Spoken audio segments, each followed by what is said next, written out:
Welcome to Next Round with me, Dale McDermott. And me, David W. Higgins. A young Irish look at the economy, politics and society. Covering home and abroad. For the thinkers, the dreamers and the doers, this is Next Round. Hello and welcome to the latest episode of Next Round.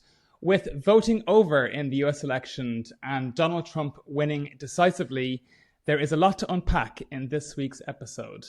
And we're delighted to be joined from Toronto by the Honourable John Baird, who knows a thing or two about foreign affairs, having sat at the G7 foreign ministers table before. A quick background on John. He is a native of Ottawa, actually, and he spent 3 terms as a Member of Parliament and 4 years as Canada's Foreign Affairs Minister. He also served as President of the Treasury Board, Minister of the Environment, Minister of Transport and Infrastructure, and Leader of the Government in the House of Commons. Currently, John serves as a Senior Business Advisor with Bennett Jones LLP, a premier Canadian law firm.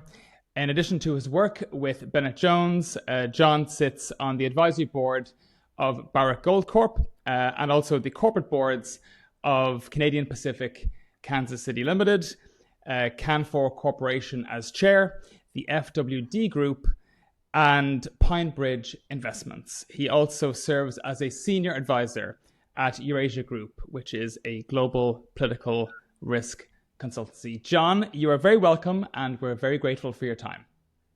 Great to be with you. So, John, we have a lot to unpack this week, but I think our first question has to be, did you expect Donald Trump to win? I called all 50 states. I did expect him to win, as I predicted in 2016. All of the polling, going back to the last 3 elections now, have always underestimated his support. Hillary Clinton was 4 points ahead, and on election day, won by 2 points.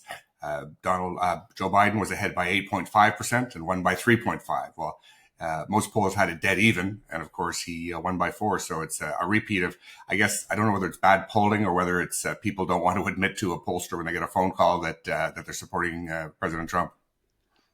Yeah, and it's a win which I think David and I have discussed on this podcast. That we expected it as well. But of course, it's been a pretty divisive piece where lots of pollsters and commentators got it wrong. But do you think, John, is a Trump win, is it bad news for Canada? Do you think that America First actually might benefit Canada? Where do you sit on that? It's going to be certainly a lot of pressure on Canada when we have to renegotiate NAFTA in 2026. Trump will demand concessions. He'll seek to relitigate everything that he didn't get in the last renegotiation. I think there's obviously the threat of tariffs, a minimum 10% tariff on Canadian goods. That's a concern. Pressures on defense spending, on the border. It'll be significant. It'll be a significant challenge for the government of Canada. Okay.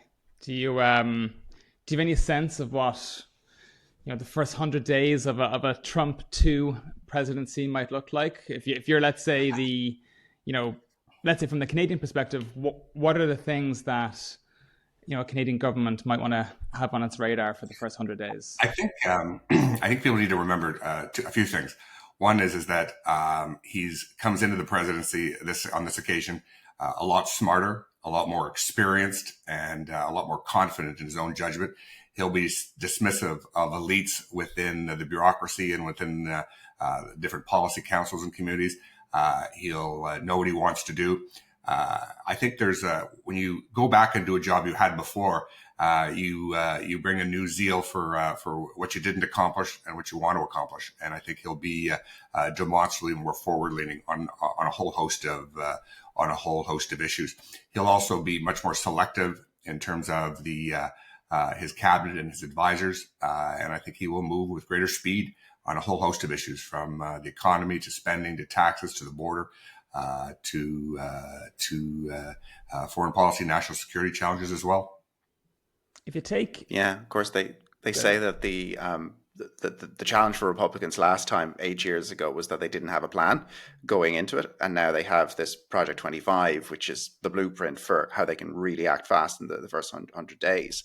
I'm curious, John. Working with a group like Eurasia Group, which covers a whole breadth of sectors and a whole breadth of countries. I mean, which type of sectors were really getting on the phone yesterday onto you guys with real worry about their sector being really materially impacted from the Trump win? I think anyone who wants to get access to the U.S. market, which is the largest in the world, will be deeply concerned and troubled and want to prepare. I think trade negotiators, whether they be in Brussels or in Ottawa, Canada, are going to have to be at the top of their game. He's a deal maker. He'll want to get a deal, but he'll want concessions. He'll want a good back and forth. And for a country, Canada, they're 9 times bigger economy than we are, 10 times bigger economy than we are. And, that obviously they're a tiger. Now, when you've got the EU, that's a pretty big economy. So you're a little bit more equal to the size of the American economy, but vulnerable. And he's going to be very aggressive on China and expect like-minded allies to follow suit. And out of the tariffs, you're saying he's going to play big and he's going to play to his strengths. The tariffs, a couple of things that Trump have said about tariffs. One is that he doesn't think the tariffs will end up getting paid because firms will try to will have to just build their factory in the United States instead. That's one way of getting around them. But there might also be the case that some of these tariffs don't happen at all, that when it comes down to negotiating them, Trump might want something else, or he's happy for the rate to be lower if it's enough to get more jobs or whatever the case may be. Is there kind of a medium scenario or kind of a better case scenario in a lot of these things that people should maybe pay a bit more attention to? He's a deal maker, and remember that. And he's very transactional. People should remember that. So if I was Canadian Prime Minister today, I'd be thinking, okay, defense spending at 2%, procurement of defense equipment. I'd be thinking of sealing the border so that we don't contribute to the flow of illegal immigrants into the United States. I'd be thinking of what does Trump want with respect to tariffs on Chinese electric vehicles, for example, and try to make maybe a holistic approach to the relationship. I'd also though want to have ambition.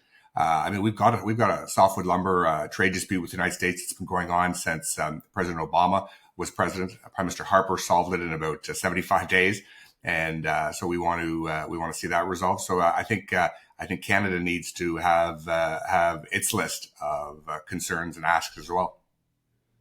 And what's your sense, John? Then from he's a deal maker is I think the message that we're hearing here, and if we look to world leaders, let's say in Canada, but also in the EU as well.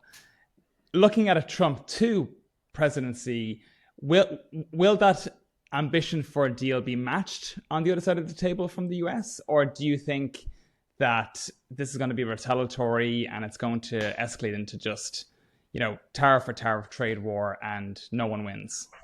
We should hope it doesn't, because a global trade war with tariffs, that's not just how recessions happen. That's how depressions happen. So I think people are going to have to put their A game on.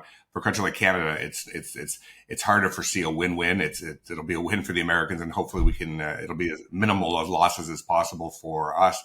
We don't have Trump does not like our prime minister. He's very public about that, and it's going to be gone are the days when Brian Mulroney and Ronald Reagan, or Brian Mulroney and George H.W. Bush could be establish deep personal relationships. Mr. Mulroney spoke at both of their funerals. He was so close.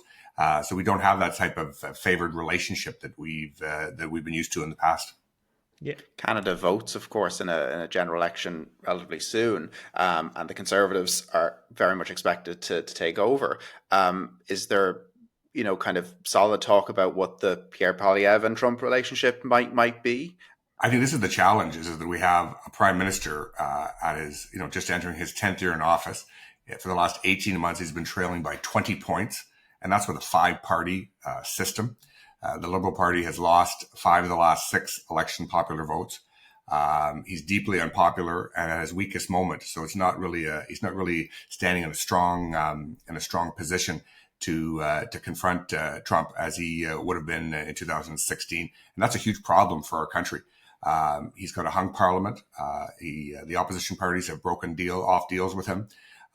Two of the three major opposition parties have already said they'd vote no confidence in him, and he's hanging on by a thread with the Social Democrats support on a case by case basis. So he's a very diminished and weakened leader than he was since 2016.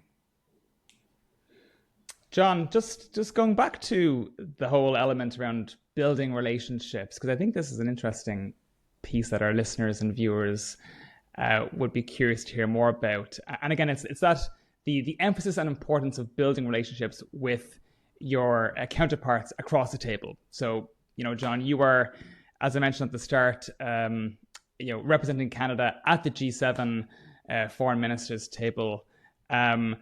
Secretary of State Hillary Clinton, of course, would have been on the other side at times. As an experienced foreign minister yourself, how does one build those relationships to ensure that Canada's voice was heard, but also respected in these different settings? It's important for the Canadian foreign minister. Your relationship with the Secretary of State is tremendously important, not just on bilateral issues, but also on so many of the multilateral challenges that the world faces. Being able to get your call returned quickly is imperative, but it often comes from the leader on down. If the prime minister presidential relationship goes well, quite often everything seems to fall into place. So we're facing a significant challenge in Canada. Okay. Of course, one of the and John, during your time with that relationship, Trump wants to have quite a transactional relationship. How does that compare to what relations used to be between Canada and the US? What's the opposite of it being transactional? I don't mind transactional relationships. I mean, I'd have asks to Secretary Clinton, and then she'd come back with asks for me, and that's the way you do business. You don't always get what you want, but you have to be sensitive to the other priorities that the other governments have, especially the Americans. We need to be a partner with them with trade. We need to be a partner with them with security and defense, intelligence. It's a very, very important relationship for our country. Almost 75% of our trade is with the United States, and we have such an integrated cross-border economy. Yes. We have one crossing in Windsor, Detroit, that more than $1 billion of goods goes across each and every day, and that just sort of highlights the scope and scale of the relationship. Yes. It's well, I think my mind goes to on the Trump first presidency, we had the renegotiation of NAFTA. John, do you think? Is there further renegotiation here?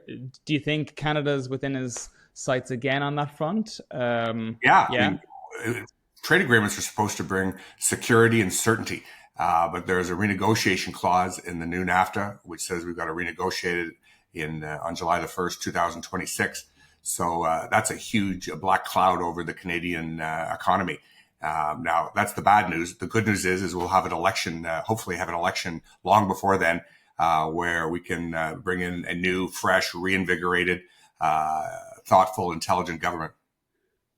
Okay. What's going on in the United States is really a huge lesson for elite progressives everywhere. This was really not about left and right, in my opinion. It was about elites versus mass public. And, you had literally millions and millions of Americans that are afraid to open their energy bill, their heating bill when it comes in the mail, or when they get to the checkout register, having to put a few things back. You're worried about the cost of bacon and eggs, and you've got elites pushing the new Green Deal, pushing radical gender theories. This was just a group that was way out of touch. I think there's a few real problems that the Democrats had. One is Joe Biden should have announced he wasn't going to be a candidate for re-election in the summer of 2023. He had obviously suffered significant cognitive decline, which was on full display when tens of millions of people watched his first debate with President Trump. The second thing is that obviously his vice president, while a brilliant prosecutor, she was great in the debate against Trump. She was great at the Senate Judiciary Committee prosecuting Trump's judicial nominees.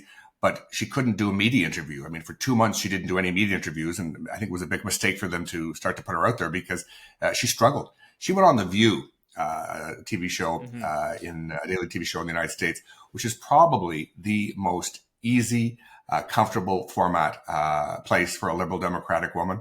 And she bombed. She was asked, is there anything you would do differently than Joe Biden? And she said she couldn't think of a single thing. Well, 70% of voters in the exit polls said they thought the country was going in the wrong direction. And she sunk like a stone with that comment. And they just ran their entire campaign. I call it the UFO campaign. They just kept processing the notion that Donald Trump was unfit for office. You can't vote for him. Well, Americans said, actually, we can vote for him. And the palpable anger and fear on inflation was real. Now, inflation may go down, but the price of everything is still way up, 20% up in 4 years. And when Donald Trump could look into the TV cameras and say, are you better off than you were 4 years ago? I think the vast majority of Americans would have to answer that question with no.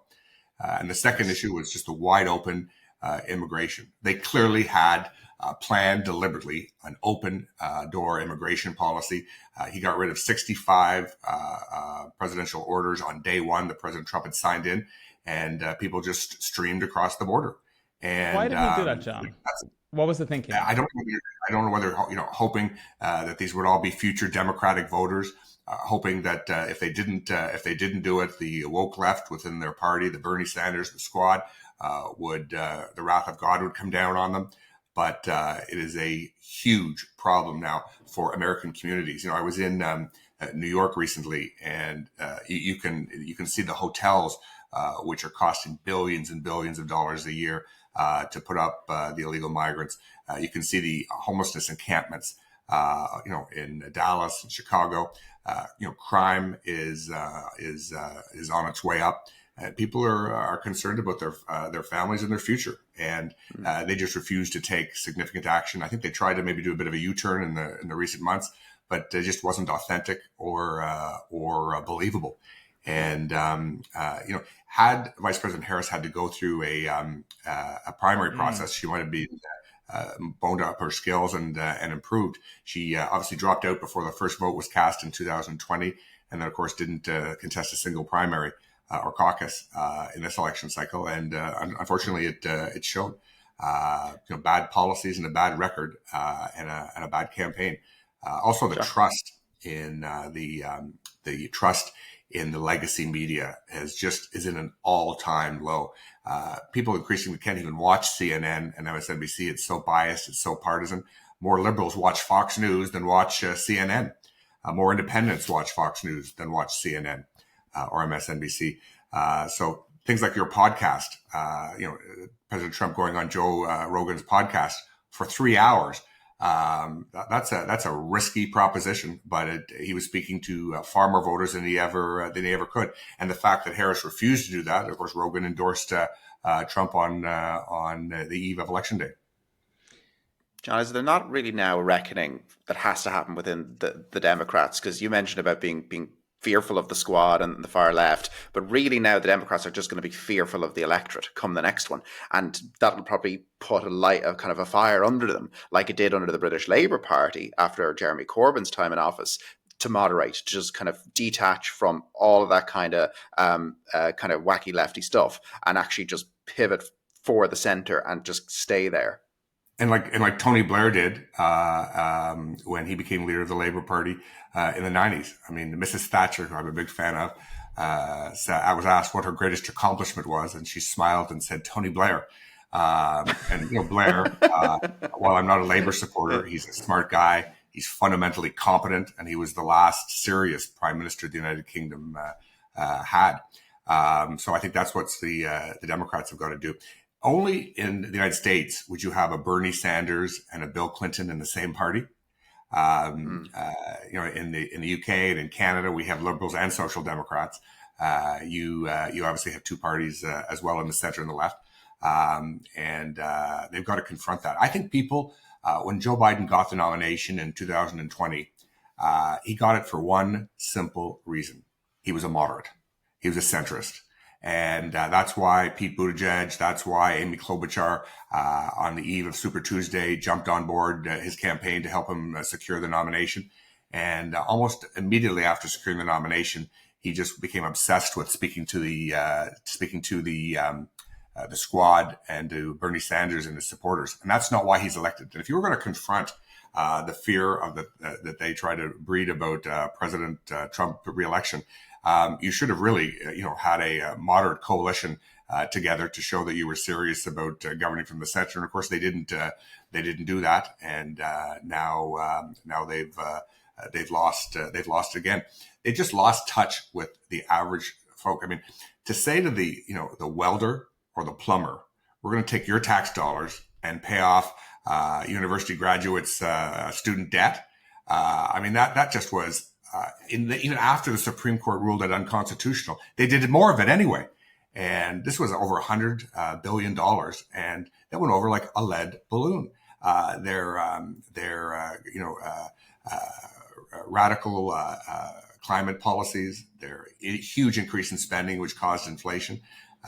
They just lost track of literally the average Joe, and became far too elite focused, which is a real problem. It's something, John, you mentioned about Donald Trump going on Joe Rogan and doing a 3-hour podcast. He sat there. I watched it myself. He sat there for 3 hours, didn't take a break, and had no notes in front of him. And I think, what people took from that was authenticity, and being able to, again, whether you agree with him or not, he was able to sit there and communicate in a relatively new form of communication to a wider audience.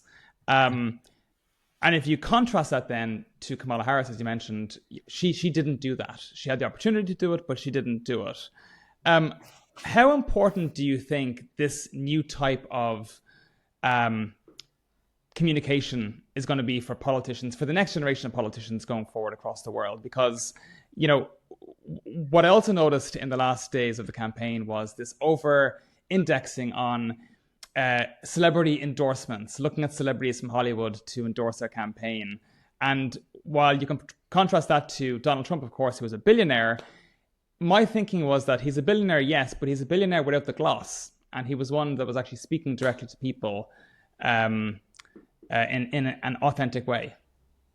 Yeah. Authenticity is the magic elixir in modern politics. Donald Trump, you may agree, you may disagree with his policies, you may take issue with what he says on occasion or some of the things in his past, but he's authentic. He's genuine, and he speaks directly to the American people. Whereas someone like the vice president, she didn't support fracking. Now she does support fracking. She supported significant environmental changes. She supported getting rid of the filibuster rule in the Senate. Then she said she was against it.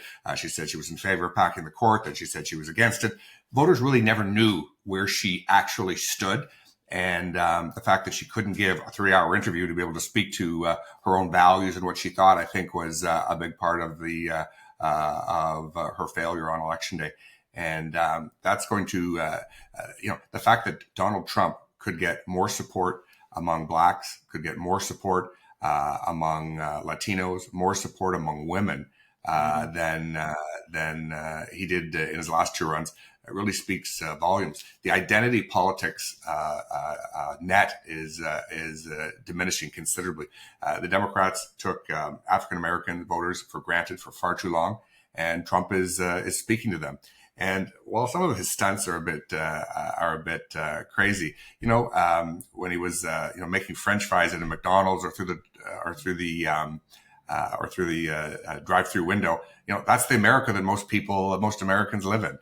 When he drove up the garbage truck after President Biden called his supporters garbage, he was able to hammer home the point. Wearing the fluorescent vest, he's speaking to working class folks, and that's very different from Republican leaders in the past. Very different. Yeah, it shows. Well, just to say that he wore the fluorescent vest with a double cuff shirt, which I thought was a nice contrast. I didn't notice that one actually. Yeah. Didn't notice that. I didn't notice it either. Yeah. But authenticity, it matters. You look at Bernie Sanders. Half the time he doesn't comb his hair. He's authentic. What you see is what you get. And I can remember when he was running for president and last time in 2020 for the Democratic nomination, the one hostile reporter was saying, why haven't you released your tax returns? And he says, I will. He goes, well, why can't you do it today? He said, well, they're, my wife Jane does them and they're in a shoebox in our front hall closet and we're not going to be home in Vermont for another 2 weeks. Well, how authentic is that? Yeah. Yeah, you mentioned about the mix of voting by race, and then the other one is by income. So Kamala did incredibly well amongst very high income people, which is not what you traditionally expect from the Democrats. But the Democrats also did very well on the lowest end, and that's where the biggest wage increases have been. But really, it was the middle. It was kind of middle America that really drove Trump over the line this time. I'm curious. You talked about insiders and outsiders as that being a good kind of way to think about the election. Is that kind of turn happening? Because it's happened in the UK for sure. Is that kind of turn beginning to happen in Canada? With the election coming up there, that the Liberals are seen as a bit more the insiders, and the Conservatives now are more the outsiders. And is it moving by income on that front? Our Conservative leader isn't a Trumpite at all in any way, shape, or form. In terms of his policies, but he is speaking to working class people, union members in the private sector. He is speaking to people in remote communities in Northern Ontario or industrial areas where Conservatives traditionally don't do very well, where there's almost cultural issues changes, not on abortion or gay rights, but the hostility toward shotguns and firearms in rural Canada.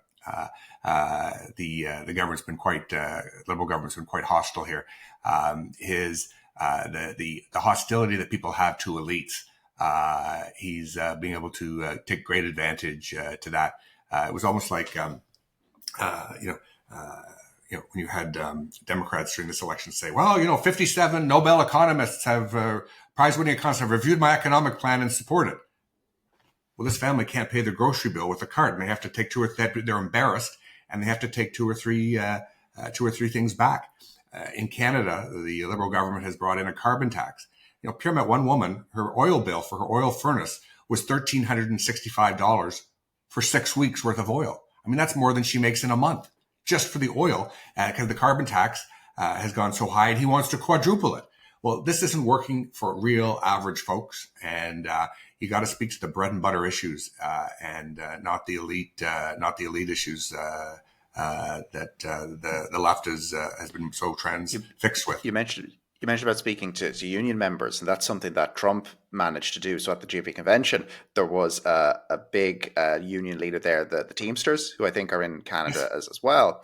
And the guy who runs that, Sean O'Brien, he's Irish American, and he goes right back to Ireland and his heritage. So that really caught my attention. But the bigger thing that took my attention is, hang on, there's a union leader talking to the GOP convention.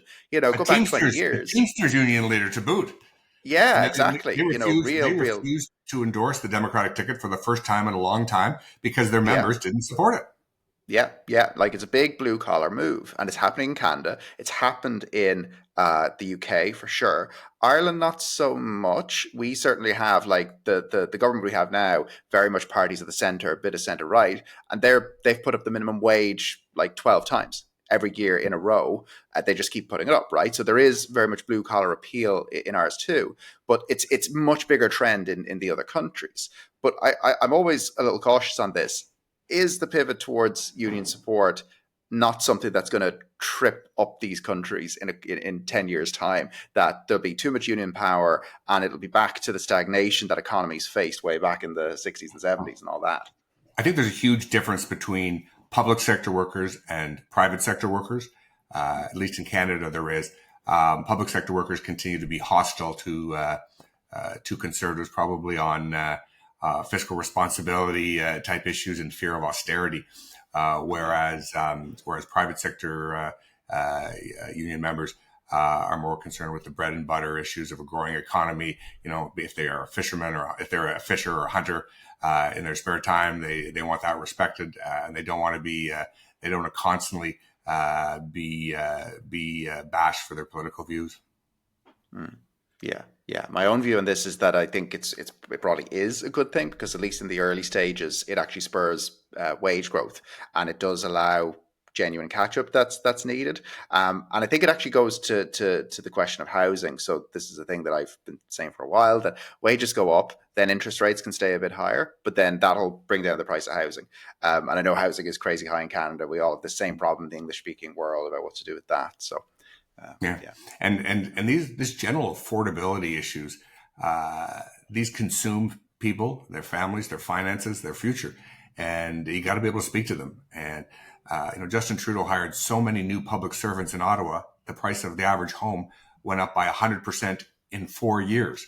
The province of Ontario, where I am, we're growing by more than 500,000 persons a year because they've so radically increased the immigration numbers. Under the previous Conservative government, they were all-time highs, and they've tripled them in some years. And there's just simply, that's driving the cost of housing up. The simple law of supply and demand, and the huge regulatory burdens to building new housing, and to the regulation which inhibits more investment. John, I just want to switch gears for a moment to global security. And we've touched on this a little bit, but during the first Trump presidency, we saw a push for more spending by NATO member countries towards that target of 2%, as we mentioned earlier on. And my mind goes to Ukraine and the conflict and the war that's happening now between Russia and Ukraine.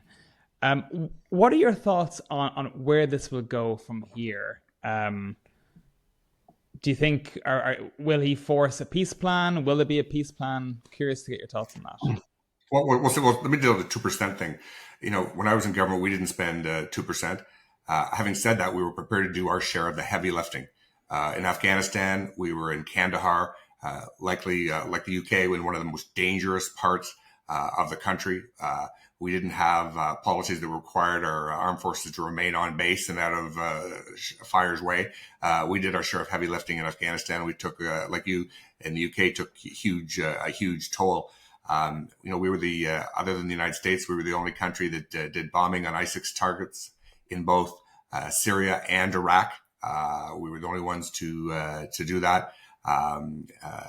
We led the Libyan mission when the U.S. wanted to lead from behind. So we did our share of the heavy lifting. There's no doubt, though, that President Trump has been incredibly effective at naming and shaming countries who don't meet the 2% target. I think when he took office, I think the UK was one of the UK and maybe Estonia were one of the only countries that made the 2% cut. When he left, there was more than 20. Mm-hmm. This has become an imperative in Canada.